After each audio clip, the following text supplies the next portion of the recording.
Et coucou, j'espère que vous allez bien, je suis ravie de vous retrouver pour cette nouvelle vidéo qui n'est autre que la vidéo sortie livresque pour le mois de mai. J'ai repéré pas mal de romans d'ailleurs. J'ai dépassé ma règle des 12 romans par sortie livresque. C'est pas la première fois, maintenant vous avez l'habitude. C'est pas très grave, je n'en ai pas 12 à vous présenter, je n'en ai pas 14 comme le mois précédent où j'avais déjà dépassé cette règle. J'en ai 16, j'ai pas réussi à faire moins. Il y a pas mal de sorties qui me plaisent beaucoup. Un peu des cocooning, un peu des, voilà, des choses printanières qui me tentent pas mal. Donc voilà, je voulais vous les présenter pour vous faire une petite idée. Et puis après tout, cette règle, c'est la mienne. Si j'ai envie de ne pas la respecter, c'est pas très grave, j'ai envie de dire. Voilà, donc on va tout de suite commencer par les grands formats. J'en ai 11 à vous présenter et ensuite j'aurai 5 formats poche à vous présenter à la fin de la vidéo. Voilà, on attaque avec les sorties du 1er mai. Le premier que j'ai repéré, c'est Les Mystères de l'herboriste, le tome 1, Herbe folle et sang-froid de Caroline Frillet, qu'elle sort en auto-édition. Pour le résumé, un village paisible, un meurtre brutal, une herboriste qui pose trop de questions. On joue automne 1915, quand Céleste, l'herboriste du village, découvre un cadavre au château de Montclair, sa soif de justice l'entraîne à refuser le verdict hâtif du garde champêtre. À Solé-sur-Douce, les secrets poussent comme les mauvaises herbes. Le régisseur au regard sombre, la châtelaine désespérée, le fermier nerveux, chacun a ses raisons de souhaiter l'affaire close. Céleste devra démêler le vrai du faux, car le meurtrier s'affole et certaines plantes ne servent pas qu'à guérir. Voilà. Comme vous voyez, couverture printanière, petit résumé cosy, peut-être petite enquête, tout ça. Ça a l'air vraiment sympa, moi il me tente beaucoup. J'enchaîne avec un autre auto-édité d'une autrice que je suis sur les réseaux et dont j'ai déjà lu des romans que j'aime beaucoup. Il sort également le 1er mai, c'est Magie, concombre et camomille d'Amandine Peter, donc auto-édité comme je vous le disais. Concernant le petit résumé, enseigner la séduction sans tomber amoureuse tout en cachant son pouvoir incontrôlable de faire apparaître des concombres à tout va, facile en théorie. Quand Camomille se retrouve accusée de sorcellerie, elle est contrainte de conclure un marché avec Évandro, qui accessoirement est responsable de ladite accusation, pour éviter le bûcher. Le marché en question, le préparer à la saison des fiançailles et l'aider à séduire la femme qu'il souhaite épouser. Camomille a plus d'un tour dans son sac, elle compte bien profiter de la situation pour obtenir ce qu'elle veut et rendre chèvre son nouveau colocataire, prodigieusement chiant, quoique beau gosse. Problème, ces leçons se mettent à porter leurs fruits, mais pas sur la bonne personne. Vous voyez un petit peu le genre et ça a l'air drôle et rafraîchissant, donc moi ça me tente beaucoup. Et regardez cette couve avec ce petit chat, moi j'adore. Ensuite, encore un auto-édité qui sort également le 1er mai. Là également, je suis l'autrice sur les réseaux et j'ai déjà lu une de ces duologies qui n'avait rien à voir avec ce style-là puisque c'était un post-apo que j'ai beaucoup aimé. Ce n'est autre que Julie Müller-Wolb avec sa sortie Morito, Road Trip et Joyeux Bordel en grand format, donc le 1er mai. Concernant le petit résumé, tout ce que je devais faire, c'est récupérer mamie à l'EHPAD, simple, rapide, sans drame. Enfin, en théorie, itinéraire vers le joyeux bordel. Petit 1, récupérer mamie parce qu'elle a encore trouvé un prétexte bidon pour se barrer de l'EHPAD. Petit 2, céder à son chantage et partir en road trip. Petit 3, manquer d'écraser le connard du lycée et constater qu'il est toujours aussi dangereusement mignon. Petit 4, découvrir l'arnaque de mamie, ses secrets beaucoup trop lourds pour ma banquette arrière et devoir résister à me coltiner le dit connard pour un bout de temps. Pardon. Petit 5, et puis ignorer absolument tous les panneaux. Cœur en danger, faites demi-tour. Destination finale inconnue, mais ce voyage pourrait définitivement changer ma vie. Avertissement aux voyageurs, ce road trip peut provoquer des fous rires incontrôlables, des frissons imprévus, des battements de cœur affolés et surtout beaucoup trop d'émotions. Voilà. Il n'y a pas trop d'autres choses à dire. J'aime beaucoup ce résumé, il a l'air très drôle et très émouvant et moi, il me tente vraiment beaucoup. On continue avec un roman toujours un peu dans l'ambiance printemps qui m'intéresse particulièrement parce que dans une autre vie, pendant quelques mois, j'ai été assistante d'une wedding planner. Oui, oui, je sais, c'est un peu étrange, mais ça existe aussi en France. Et voilà, pendant quelques mois, j'ai assisté une personne qui faisait ce job. C'était hyper intéressant, j'ai adoré ça. Et donc, le roman que je vous présente, c'est Journal d'une wedding planner de Sophie Jomain qui sort chez Charleston en grand format le 5 mai. Alors, les quelques romans de Sophie Jomain que j'ai lus m'ont pas totalement convaincue, même si j'ai toujours apprécié la lecture. J'espère que celui-là me plaira, en tout cas qu'il fera le job pour moi. Concernant le résumé, Zélie Aumont, wedding planner à votre service. J'exerce dans la charmante petite ville de Honfleur, en Normandie, et je suis née avec un don particulier. Je peux sentir si deux personnes sont faites l'une pour l'autre. Mon odorat est infaillible, enfin presque. Mon agence a perdu un gros contrat et je dois me résoudre à organiser le mariage de Joséphine, l'une de mes pires cauchemars de lycée. Si j'ai tout de suite compris qu'elle et son futur mari n'ont rien en commun, j'hésite à lui dire la vérité. Surtout que Félix, l'un des témoins, me tient particulièrement à l'œil. D'ailleurs, je me demande bien pourquoi je n'arrive pas à le sentir, lui. Bref, autant me faire une raison, ce mariage s'annonce définitivement comme le plus chaotique de ma carrière. Voilà, ça aussi, c'est un roman qui a l'air drôle et tout à fait dans le thème du printemps. Il me tente vraiment beaucoup. Je continue, on reste dans les romans drôles et distrayants avec un roman de Myrtille Bastard. Elle sort La Gazette Enchantée, le tome 1, La Pixie qui ne croyait plus au prince charmant, chez Alter Real, le 5 mai. Pia est une pixie Cupidon. Elle ne compte plus les couples qu'elle a formés grâce à ses flèches. L'amour, c'est son domaine. L'amour pour les autres, car elle n'y a pas droit. Bon, ça c'est la théorie, car en pratique, un prince humain fait battre son cœur. Elle l'observe même en cachette, et quand il devient son client, catastrophe assurée, sa flèche rate sa cible. Et voilà, Pia est déchue au rang de Felfei, exclue de son ordre et perd son arc et ses ailes. Le bon côté des choses, c'est qu'elle a à présent tout le temps de se consacrer à la Gazette Enchantée, qu'elle a créée avec une louve-garou détective, une dragonne comptable et une sorcière qui rate tous les sorts qui n'ont pas trait à la pâtisserie. Sauf que Pia ne peut ignorer ce pourquoi elle est faite, aider les gens à tomber amoureux.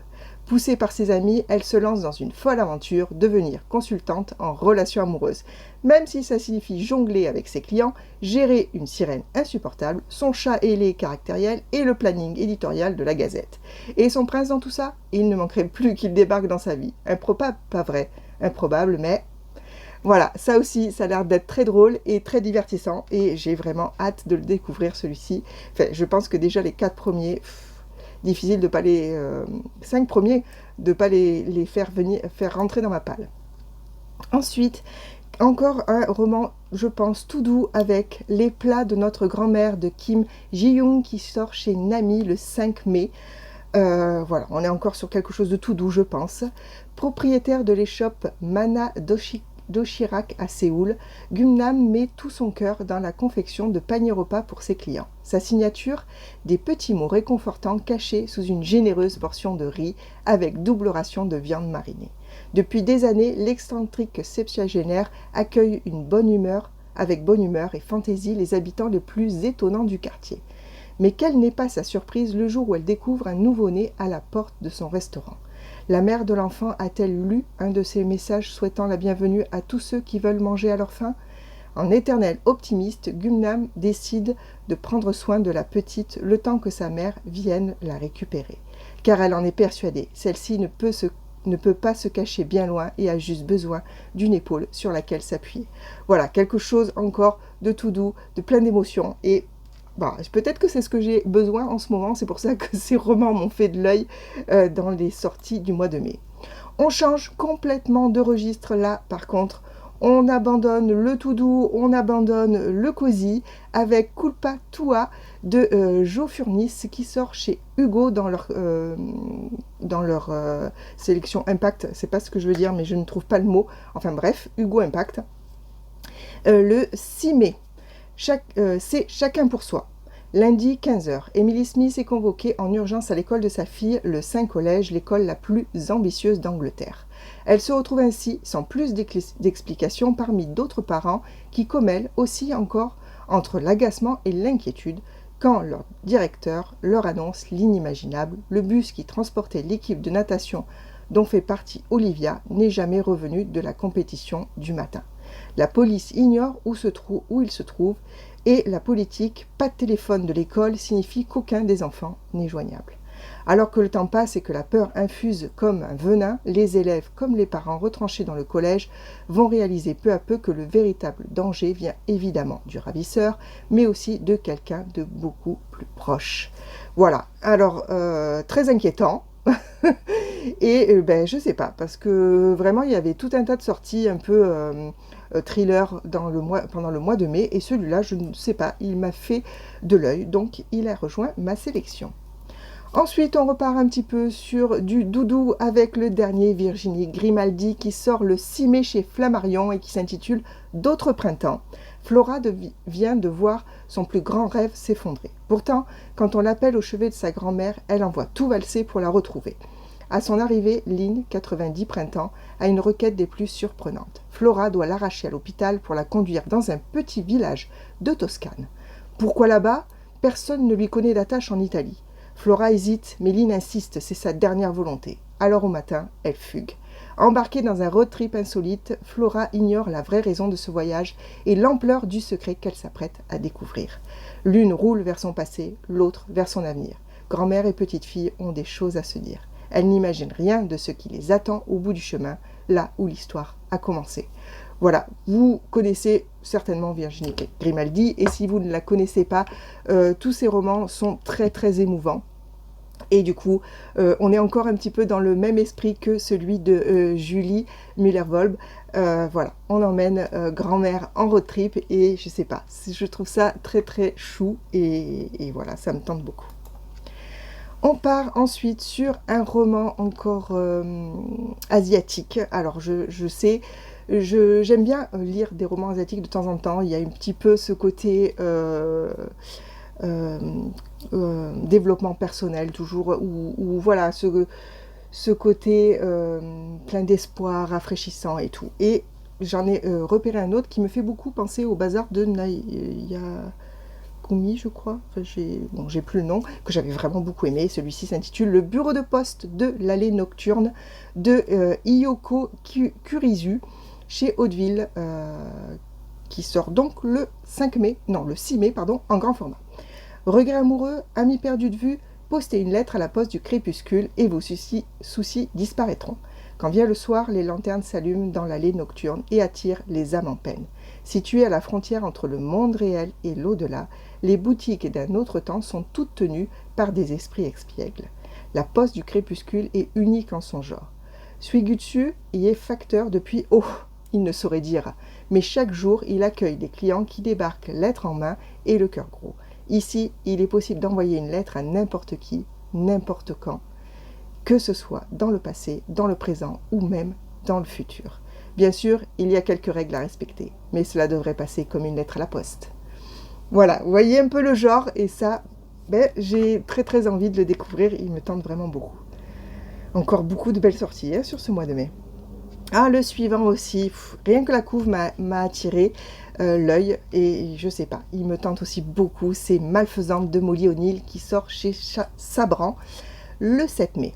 J'appartiens au conte de fées, mais je suis plus réel que vous ne le croyez.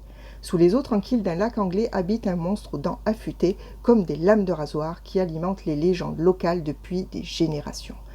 Jenny, la malfaisante, n'a jamais adressé la parole à un seul être humain auparavant, mais lorsqu'une sorcière est jetée dans son lac par les habitants du village voisin, quelque chose la pousse à la sauver.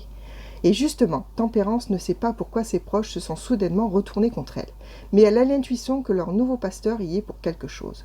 Son seul souhait, retourner auprès de son mari et ses enfants, coûte que coûte.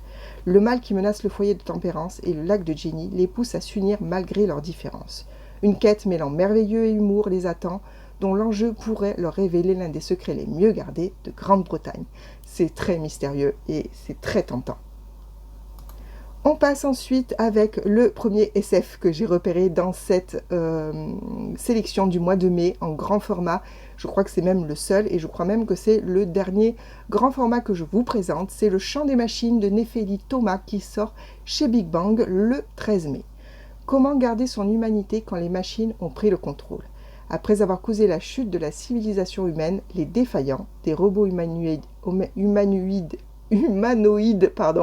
ultra intelligents, sèment la terreur parmi les communautés restantes. Depuis l'attaque qui a décimé presque tous les siens, Till survit en se déplaçant d'abri en abri avec ses camarades de fortune. Orion et Estia, frères et sœurs jumeaux, ont la chance de vivre à Spes, un réseau de cités souterraines. Alors qu'Estia, brillante technologicienne, met ses talents au service de sa communauté, Orion a choisi de rejoindre la milice pour découvrir la surface à l'occasion d'une périlleuse mission de sortie. Leur voie semble tracée jusqu'au jour où les agissements de Spes les poussent à remettre en question le système dans lequel ils ont grandi. Et lorsque le chemin d'Orion croise celui de Till, toutes ces certitudes volent en éclats, car dans un monde dévasté, le pire ennemi n'est peut-être pas celui qu'on croit. Ça reste a priori du classique, mais moi ça me tente bien. On passe du coup sur les sorties poches et du coup on fait un rétro-pédalage sur les dates avec une sortie poche du 5 mai, Le Cercle des femmes rebelles d'Alison Goodman qui sort chez le Livre de poche. De cette autrice, j'ai lu bien évidemment la saga que j'ai là, Lady Hélène. J'ai eu un trou de mémoire, mais voilà, que j'ai beaucoup aimé. Donc celui-ci me tente beaucoup. À 42 ans, les sœurs Colebrook n'ont épousé que leur destin. Si Lady Augusta, dite Gus, rejette le mariage, Julia, sa jumelle, pleure la mort de son bien-aimé. Reléguées à leur statut de vieille fille, toutes deux revendiquent leur liberté dans une société dirigée par des hommes. Aussi, lorsque leur amie Lady Charlotte Davenport se retrouve aux prises avec un amant qui la fait chanter, les sœurs n'hésitent pas un instant à voler à son secours. Bientôt, c'est une aristocrate séquestrée par son mari, puis une orpheline kidnappée par les tenanciers d'une maison close qui ont besoin d'aide. Y a-t-il meilleure manière pour les sœurs Colebrook, en s'improvisant détectives et aventurières, de rendre justice aux femmes et de prouver qu'elles sont les égales des hommes? Vous voyez l'idée? Féministe et ça a l'air aristocratie anglaise, ça a l'air top quoi, vraiment c'est très tentant. Ensuite, on reste dans l'aristocratie du début du 18e, non, du 20e siècle, pardon, un petit problème de siècle, avec la dynastie d'Eliton, le tome 1, 1904-1920, effervescence de Penny Vincenzi, qui sort chez 10-18 le 7 mai. Londres 1904, Celia, jeune aristocrate rebelle dans l'âme, épouse contre l'avis de ses parents un roturier, Oliver Lytton, héritier d'une maison d'édition. À contre-courant des conventions et malgré les réticences de son mari, elle choisit de devenir éditrice. Elle s'investit alors avec passion et détermination dans l'entreprise familiale, organise des fêtes somptueuses, trouve même le temps de s'engager dans la lutte sociale et d'élever aux côtés de ses enfants la jeune Barty Miller pour la sauver de la pauvreté. Quand éclate la Grande Guerre, Celia se retrouve seule aux commandes de la maison d'édition Lytton. Elle va devoir affronter les drames et les déchirements d'une époque en plein chaos. Mêlant intrigue familiale, passion et drame amoureux, la dynastie des Lytton, saga historique captivante, apporte un point de vue inédit sur la construction d'un empire éditorial. C'est le premier tome donc d'une saga familiale et où on suit principalement Celia au départ en tout cas. Après je ne sais pas jusqu'où ça va. En tout cas, moi ça me tente beaucoup l'univers de l'édition à cette époque, surtout en étant une femme. Je suis vraiment très tentée. On continue avec le deuxième roman de SF que j'ai repéré, qui est cette fois un poche pour ses sorties du mois de mai, avec le premier meurtre sur Mars de Sam Wilson qui sort chez Brajlon Poche le 13 mai. 2034, Rose Fuller et son jumeau Archimède sont les premiers êtres humains à naître sur Mars. Enfants du génie qui a permis de coloniser la planète rouge, ils grandissent sous les feux des médias, enfant chéri et symbole vivant de la réussite humaine et d'un avenir radieux pour tous sur Mars. 2103, la liberté n'est plus qu'un souvenir sur Mars, tombé presque entièrement sous la coupe de la corporation Fuller. Rose a disparu et son nom n'est plus prononcé qu'à voix basse pour évoquer le souvenir d'une terroriste martyre. Dylan Ward, agent de sécurité, n'est qu'une employée parmi bien d'autres lorsqu'elle se voit confier une mission de la plus haute importance, retrouver la trace d'un agent perdu dans l'une des dernières zones indépendantes de la planète. Au cœur des territoires le plus sauvages de la planète rouge, Dylan découvre bientôt un lien entre cette disparition et le meurtre dont Rose a été accusée, qui ne s'est peut-être pas déroulé comme tous le croient. Que s'est-il réellement passé lors du premier meurtre sur Mars? Voilà, c'est très intriguant, ça se passe sur Mars, moi, ça me vend du rêve.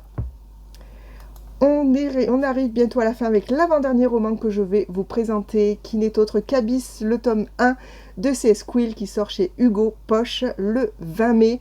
Ce roman, c'est clairement Pauline de la chaîne littéraire qui m'a donné très envie de le lire. Quand on a fait nos choix sur les lectures communes pour le club de lecture, je vous le rappelle d'ailleurs, le pavillon des mots, n'hésitez pas à venir nous rejoindre. Le premier mois, le thème était pirate. Et du coup, celui-ci faisait partie de la sélection pour la lecture commune. Il n'a pas été sélectionné. Du coup, j'ai très envie de le lire quand même. Je ne l'ai pas. Je comptais me le prendre si jamais il était sélectionné pour la lecture commune. Ce n'est pas le cas. Donc là, il sort en poche. Peut-être que ce sera enfin l'occasion de me le procurer. Je vais arrêter de blaguer et vous donner le résumé. Joséphine Westbrook excelle dans l'art du vol. Ingénieuse et méticuleuse, elle navigue dans l'ombre, se glissant de ville en ville pour exécuter des contrats toujours plus audacieux. Mais cette fois, lorsqu'elle s'attaque au port de la Nouvelle-Orléans, ce qui devait être un simple larcin prend une tournure imprévisible. Vance Rackham, propriétaire des lieux et homme d'affaires aussi charismatique que dangereux, se révèle être un adversaire bien plus redoutable que prévu. Mystérieux et impitoyable, il lui impose un ultimatum, dérober un objet pour son compte ou mourir. Prise au piège dans un plan aux enjeux qui la dépassent, Joséphine plonge dans un univers où chaque choix devient un risque, chaque regard une énigme. Entre tension et faux semblants, Vance et elle s'engagent dans une course contre le danger et contre eux-mêmes. Dans cet océan de secrets et de trahison, le moindre faux pas pourrait leur coûter bien plus qu'ils n'imaginaient. Voilà, rien que la couve. C'est une beauté. Et voilà, ce résumé, la piraterie, moi, je suis votre homme. Enfin, je suis votre femme. Et le dernier que je vais vous présenter, c'est une sortie du 21 mai, j'aimerais quand même te dire, de Charlie Watt, qui sort chez Charleston Poche. Le bonheur prend parfois des chemins de traverse. Depuis qu'un terrible accident lui a pris Marilyn, la femme de sa vie, Michael n'a plus la moindre musique en lui. Un soir, en cherchant un peu de sa présence dans ses affaires, il tombe sur un billet d'avion dont elle ne lui a jamais parlé. Le poison du doute s'immisce en lui, et si Marilyn n'était pas celle qu'il pensait. Fou de douleur et d'incompréhension, Michael n'a plus qu'une idée, découvrir coûte que coûte le secret de Marilyn. Débute alors un voyage qui promet bien plus que prévu. J'ai vu quand même que c'était quand même un roman un peu feel good, donc voilà, c'est pour ça que je l'ai noté, un truc encore qui est plein d'émotions, mais aussi qui est plein d'espoir, enfin en tout cas, voilà, qui n'est pas sombre et qui vous déprime pas. C'est dans cette optique-là que j'ai sélectionné ce roman. Voilà, c'en est tout pour les sorties livresques du mois de mai que j'ai repérées. C'est déjà pas mal, hein, 16. On est sur la fourchette haute de ce que je sélectionne d'habitude. On peut dire ça. N'hésitez pas à venir me dire si ces romans vous tentent ou lesquels vous avez, vous, repérés pour ce mois de mai et à venir en discuter en commentaire comme d'habitude ou à me rejoindre sur Instagram. Ce sera avec grand plaisir d'échanger avec vous. J'espère que cette vidéo vous aura plu. N'hésitez pas non plus à mettre un petit pouce en l'air, à vous abonner si ce n'est pas encore fait. Et voilà. C'est tout pour aujourd'hui. Je vous souhaite de très bonnes lectures. Je vous souhaite aussi de passer une excellente semaine. Et je vous dis à la semaine prochaine en vous faisant plein de gros bisous. À bientôt. À plus. Bye.